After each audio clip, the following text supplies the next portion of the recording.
to this edition of Optimal Talks. In this series of frank conversations, I will chat to a diverse range of security specialists and industry influencers to explore their opinions and ideas, picking apart some of the key issues we all face today. I hope you enjoy the next 30 minutes. If you do, leave us your thoughts and comments and spread the word. Thanks. Welcome everybody to this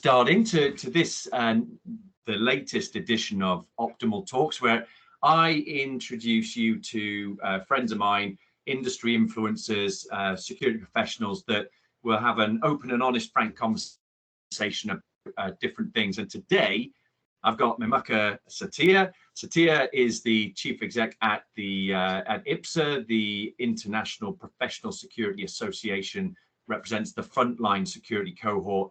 I really want to focus on the frontline because there's been a lot going on in recent weeks that really highlights the value that frontline brings. So, Satia, this is going to be a blast. I know it. How are you? I'm very well, Rick. It gives me great pleasure to be able to be talking here with you. I mean, you know, this incredible journey of mine started back with you, 3 years ago, and I'm at this platform and being able to share some of the brilliant things that I'm going to share with you, and some of the things where we still need development and so on. So I'm looking forward to the conversation, Rick. I'm immensely proud of what you've achieved, the impact that you make, and you're a sensation in our industry. But I'm hoping that there's a lot of people that will dial in to watch these, where we can highlight to them the good work that you and IPSA are doing, but also the value that frontline security officers bring to societal safety and security at a time where police numbers are reducing and being redirected towards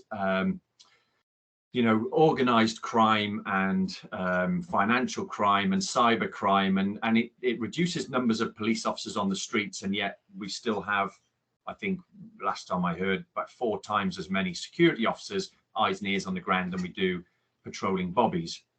And they're an asset, and they work in collaboration.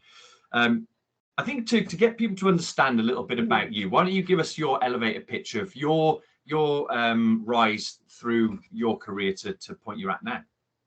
Well, my career started just over 26 years ago in the industry, at the front line, ironically, yep. Rick, and in the retail sector, again, quite challenging. And I was part of the industry at a time when they did not have the regulator in place. There was no SIA and so on. So, and since then, I grew into team leader role, into a management role. I joined the private security industry about 10 years plus ago, and it was almost like a natural progression from middle management to director roles with some of the leading service providers in this industry, into now being CEO for the oldest trade association in this country, which was established 60 plus years ago, Rick. So the fact that I'm 26 years ago was on the front line, and now I'm part of an association that gives me a voice and is a vehicle for me to impart all that knowledge and wisdom and give the voice give our frontline a voice is pretty unique. It's been a special journey, and along the way I've met phenomenal people, colleagues, and being part of excellent businesses, and etc. etc. So yeah, the journey has been 26 years. It's been a fantastic journey. So much change, and rightly so, change that I've been part of and witnessed. So I think your role now is pretty much tailor-made for you, and your journey's put you to this point now. Tell us what IPSA as a 62-year-old professional body, as a not-for-profit, what are the top three aims that you have? What's your strategy? Yeah, well, you know, we're the oldest. A colleague of mine described it as the oldest security, community in the industry, and I think it just has a feel about it. But certainly, you know, the International Professional Security Association, IPSA, they're an organisation for individuals and companies in the fire and security sector. We are all about the front line. How do we engage? How do we support? How do we embrace? How do we nurture this frontline community? Because, you know, Rick, you know, when I joined 26 years ago, I feel that if I'd been part of the IPSA association or the brand, or was aware of it, I really do believe that I would have been at this place where I am now, maybe 10, 15 years ago, you know? So that's what it can do, is supercharge a frontliner's career into into a progression, into a natural progression, and it almost give it that family-like feel that sometimes you may or may not experience being part of an organisation or being working for within the industry. So, you know, we both know there are professional security officers, people that choose a career to serve the public the same way, in my opinion, that made me want to become a soldier, that people become police officers, teachers, nurses, doctors. They're there to provide a service, a safety and security service. But there are also security officers that come in part-time, that see it as a quick buck, and they're not as professional. So how do we engage more people to come into the sector that want a career, a professional career, you know? So look, you know, we have to showcase our industry that, look, this is you can have a great career in the industry, and you do that, and you do that through how IPSA do it, and how we how we influence the industry to do that is through having training programs, courses, making them available, mentoring programs, you know, even things like I discussed with you some time ago about post-nominals, the importance of that, and not only that, but other benefits that that are probably more important now than they'll ever be for the front line, like having benefits around financial benefits, and you know, like the buying Dell products, and free access to counselling and legal care, and etc.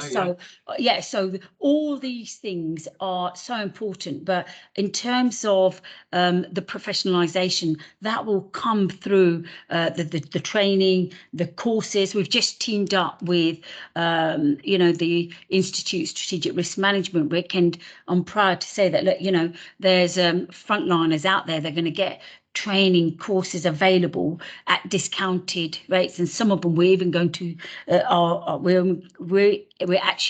we've got the funding, full funding supported. So these are sort of life-changing events and opportunities for the front line. I've got to say, I mean, this highlights a really important point at this time, and I know that, you know, yourself, IPSA, heavily involved in supporting the family of Gabby Hutchinson. And for those that maybe have heard the name but don't understand, they were the security officer that was tragically killed at Brixton Academy, which for me at that time was shocking, but really brought home the fact that security officers that go out are there to protect other people, party goers. You know, they're not thinking about safety and security. They're just going for a good time. And so having security officers in those situations, it can be dangerous. And in this case, Gabby made the ultimate sacrifice while trying to protect other people. How is IPSA, you supporting their family at a tragic time? Well,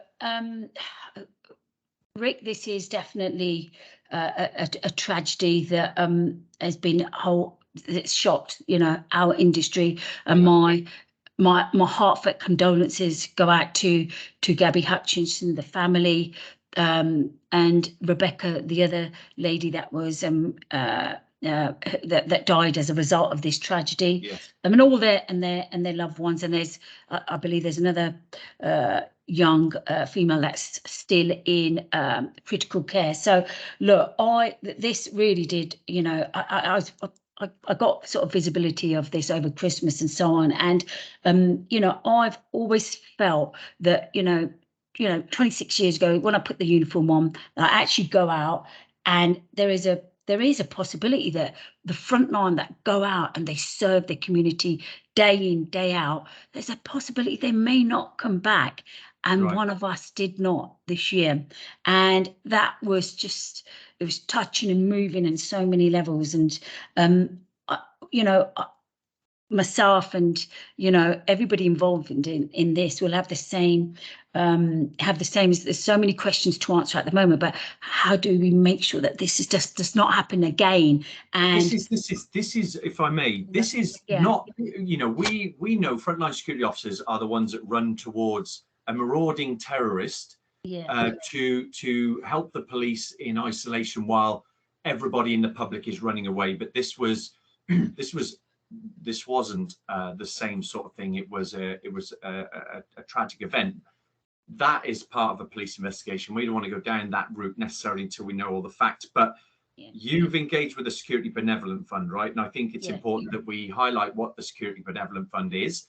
How do people access it at this time? Because I know that they've been hugely supportive for what you've been trying to achieve. Absolutely. I mean, through the contacts with the other associations and the other leaders in the industry, we IPSA led. We've sort of led and thought, hang on, what more can we do? What this isn't right. How do we get this? How do we make sure, for example, like I said, it doesn't happen again? How do we support a family out there now that has lost a loved one? And this is where all this came from.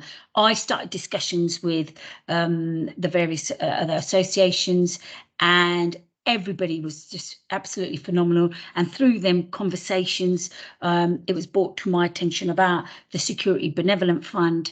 I reached out to one of the members, the trustees of the Benevolent Fund, the Security Benevolent Fund, and Rick, within, I think it was just a space of hours, we opened this discussion, this conversation, and they've said, look, this is how we can support through funeral costs and etc. and the family, which nobody wants to think about, right? Oh, especially a young family is not thinking about the impact of funeral costs, and they're expensive.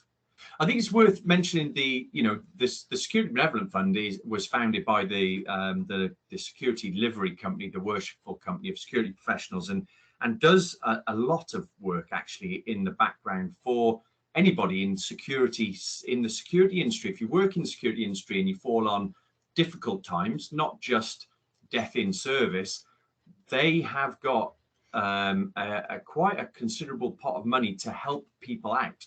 I know they helped a lot of people during COVID that maybe weren't, furloughed. They weren't possibly furloughed, but they couldn't pay their bills, or there was a lot of good stuff. So, but your experience has been really swift with them. It was absolutely swift.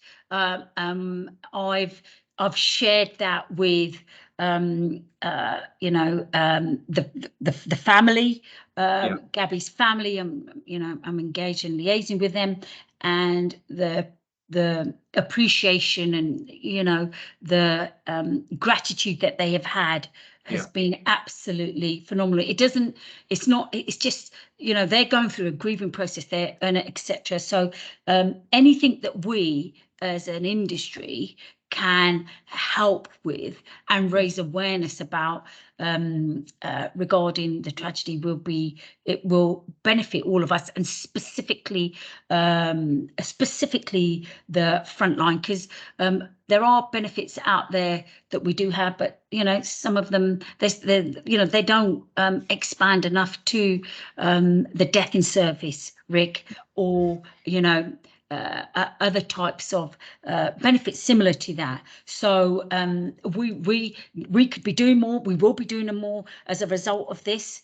And yeah, so yeah, watch this space. I'm really happy to be imparting that and sharing that today. Yeah, no, I know, and it's commendable that that there is an organisation that is there to guide the families in the worst case scenario, as with Gabby's family, where the tragedy has left them bemused and they don't know their industry, because it's not an industry that people are particularly aware of, and they don't respect, generally speaking,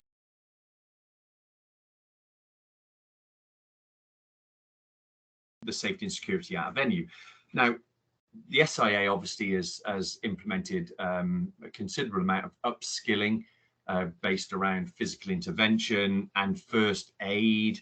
So from your perspective, and you see more of the front line than I do, what kind of impact is upskilling having? So I believe that the upskilling it's been a positive move for our industry. However, Rick, I believe we need to expand on that and be specific on it, and and crowd management, crowd control, and specifics, guidance, and so on. That needs to be prevalent and brought to the forefront now. Can we be doing more? Can we be, do we have assignment? Do the frontline assignment instructions, risk assessments, are they specific around this, Rick? And from my exposure to these legal documents, site-based documents, they can be expanded on. More can be done. More can be included. They can be enhanced. There could be more detail, and as having scenario-based training, Rick, it's so undermined, and we definitely need to be doing more around it. The upskilling is great, but the SIA, there's a forum I'm part of a forum that's been set up by the SIA. It involves the key stakeholders, and part of that, an element of that, looks at the professionalisation. It looks at upskilling. It looks at continued professional development for the frontline. Let me take you down a slightly different path then, because you just touched a nerve, which I've just I've been reading through volume 2 of the Manchester Arena Inquiry, which goes into the specifics of the mistakes made by all the different constituent emergency services and the venue owner, the employer of contract services, and the contractor, and the contracts, the written documents that were in place in the provision of security. I think there are huge lessons, and without doubt, now mentioning any companies here, but companies that were involved were, in my opinion, among some of the best out there. So if they were making mistakes, then guarantee that others were making the same, if not worse, mistakes. And I hope that it prompts people that employ contract security to review the contracts to make sure that they're fit for purpose and they're specific enough, down to assignment instructions, as you say, and risk assessments, to put control measures in place through patrolling patterns, through DSTA checks and CCTV monitoring, so everything ties in together. Does IPSA help companies that want to find contract security? And there is the ACS scheme, and you can find them there through the SIA website, but IPSA is an independent, not-for-profit that could help tell people what is it you actually need from your contracted security. Well, look, I'm I'm part of a 13-person board, and the board is made up of directors that are a real cross representation of across the industry. So that, what we're doing this year and what we're going to be focusing on is that actually how do we support the members? How do we support our company members that enable us to go out and support the frontline, etc.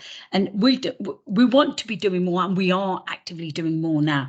And that is that, look, we can utilize that expertise, that guidance, and whatever information they have set up, we're happy to impart and share that. And equally, if one of our members are doing something well, if there's a process in place that works for them, or if they are an event-led service provider, if that's one of their key services, or if they provide mobile services, that's the big part of the business. We could there's so much platform to cross-pollinate best practice, Rick. That's what we want to be doing more. So the other directors, I have a great team that get involved, support and guide. I one of the directors in terms of the counter-terrorism piece. I was involved. I had to, at short notice, organise and support a high-profile event in central London last year. Yeah. And, I had to draw on the expertise of the other directors, they got involved, they supported, we liaised with the counter-terrorism police, the close protection team for the London Mayor, the various councils, the London police, local police. So it was, from start to finish, it was IPSA through and through, in terms of, I was the person, the communicator. Then this went, another director got involved and shared their experience and knowledge and got involved. And that was just one. We have someone from the fire systems. We have someone with we just recently recruited a new ED&I and welfare director. So our scope is, so whatever query or inquiry comes our way, we have best positioned ourselves to support and advise. I think that collaboration sounds great, and that's really where I see security raising its profile as a value proposition through collaboration. So people see the good security officers, because good security officers are invaluable. So if there was one thing that a security officer's listening to this, and you want to say to them, you represent our industry, this is what you need to be, what would be the top qualities that you want them to display openly for the public to see, to raise recognition and respect for them? Right. So look, I would first and foremost encourage them to be themselves, be authentic in the workplace, because I think that is absolutely crucial in terms of so many things that make up, that will make them the best version of themselves. So being their authentic selves in the workplace, the training element, the ongoing professional development element of it, Rick. Is that personal? Is CPD a personal thing, or is that their organisation's responsibility? I think that actually that it should be something driven by both. I think it could both. Right. It could be that look, the organisation is driving it, which is wonderful. But I've found that in the last 18 months, Rick, that I've that it's also a personal journey. Have a look what aspects of your work that you're not so familiar with, cyber, with mental health, or equality, diversity, inclusion. And educate yourself, train yourself. There are so many free courses available that are out there, Rick. And the other thing I would be saying is that, look, network, be part of the communities. There's so many, be part of the various different special interest groups. IPSA have the Frontline Forum. Come and join the forum, where you could be part, come and share your experience, your knowledge, your challenges, and help the forum change that, help the Frontline Forum change that. So I've seen, I've seen security officers classically, very smartly turned out in a uniform, like at Canary Wharf, for instance. You almost could think they were police because they look professional. They turn out smart. They take the boots are polished. They've got creases in their trousers. They keep themselves in shape. They look capable, right? That's part of the perception. And then I see other places where they don't dress them like security at all. They're wearing like red baseball caps. They've got maybe red tabards on, high vis jacket stuff, and it's kind of a softer approach. Which do you see being more effective in your opinion, or are both equally effective? I think that this is where we, our services are to our customers, clients are bespoke in the industry, and they should be absolutely aligned to that. So if there is a location, for example, if it's a high profile location in London, you'd expect that actually there'll be an element of corporate, Right. presentation. Yeah, that makes sense.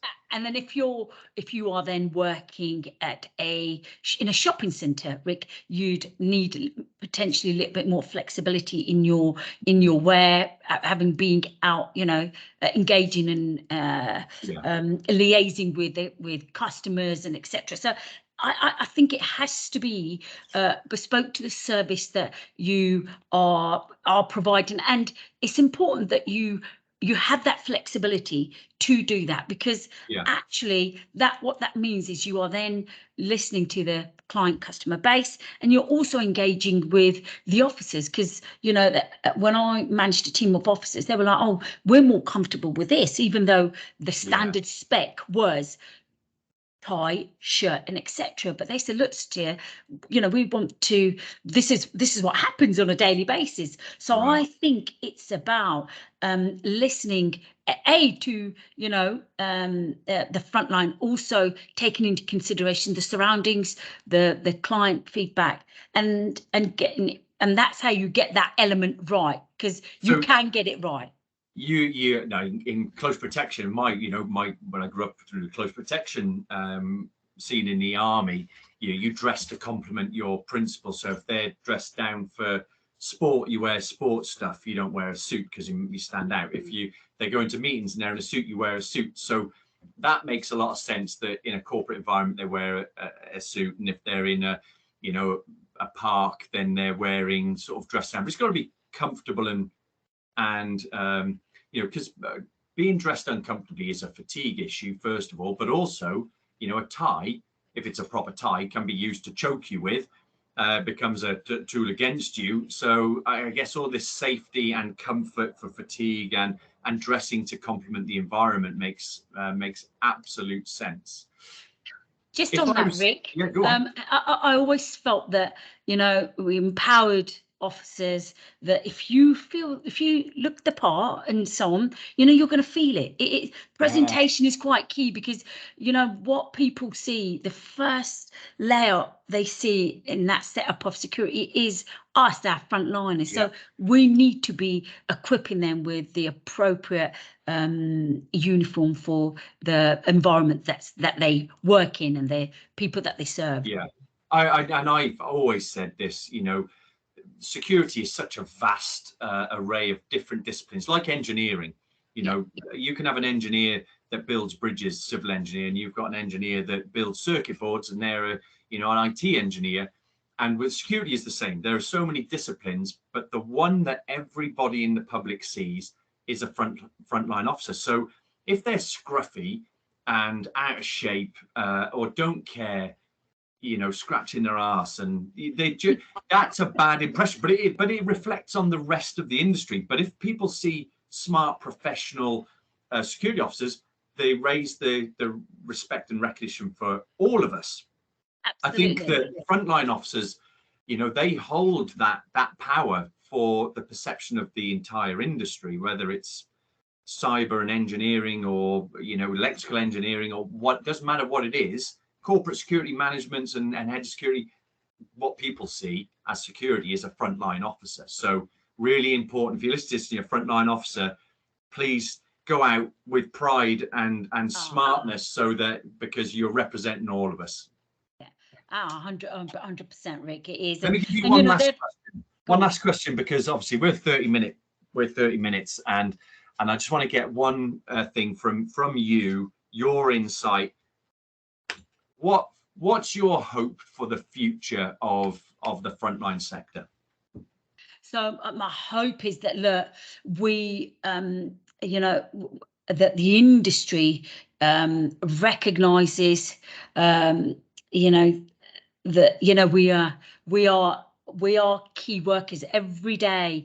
Yes. You know, yeah, we go out and officers, you know, they put their lives at risk doing the job that they do, and so on.